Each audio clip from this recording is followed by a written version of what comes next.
Yudamarang, g'day. UND Kate, Baladu Wiradjuri Yina. My name's Kate and I'm a Wiradjuri woman.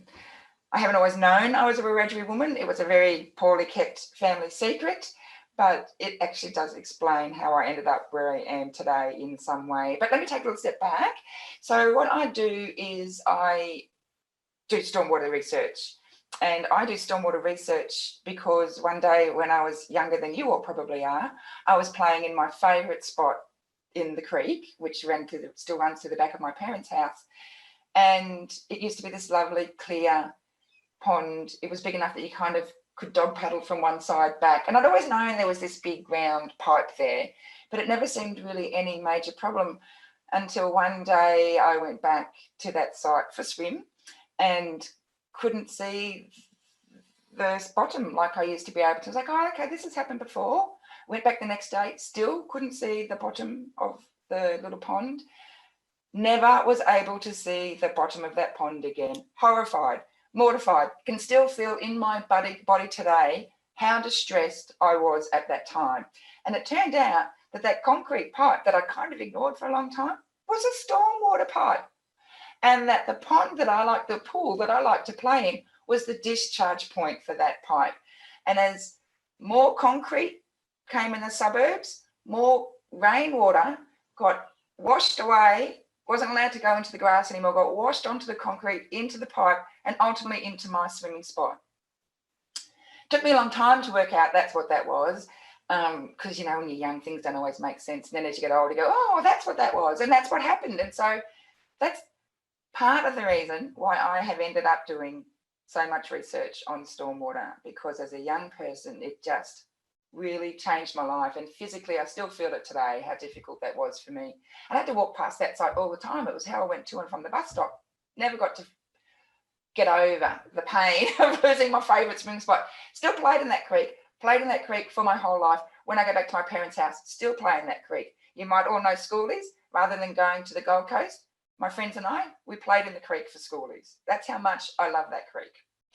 So fast forward, finished year 12, didn't do very well at school, have to say. Didn't really like school, wasn't that great at school, but still got accepted to, was well down my list of choices. The last one, this thing called hydrology.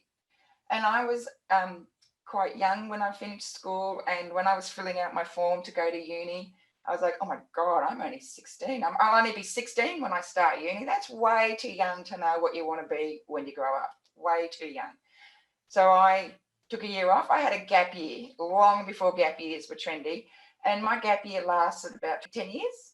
It's more of a gap decade. Let's call it the gap decade, shall we? And in that time, I did lots of things. And one of the things that was actually very important to getting me to uni was I travelled to Thailand. And in Thailand, I fell in love with the language and spent some time in a place called Chiang Mai learning some Thai, so that when I could travel around, I could speak with people and find out what was going on and, you know, eat really well. And decided I liked the language so much that I wanted to go and learn it in Australia. And it turned out at that time you could only learn it at a university, and only one of two universities in the country, and one of them was Canberra. Took me a couple of years to steel myself, but I did, and came to Canberra and enrolled in a degree that would allow me to learn Thai. As part of that first year, you get to do lots of other subjects before you have to make a decision about what you want to do, mostly to finish your degree. So I chose to do geography. Again, another love affair began. So I ended up doing a double degree, one for Thai and one for geography. And in both of those degrees, I have done science, Indigenous science and water, and used my language skills across both degrees. Loved my study, hated high school, loved university, have never quite left.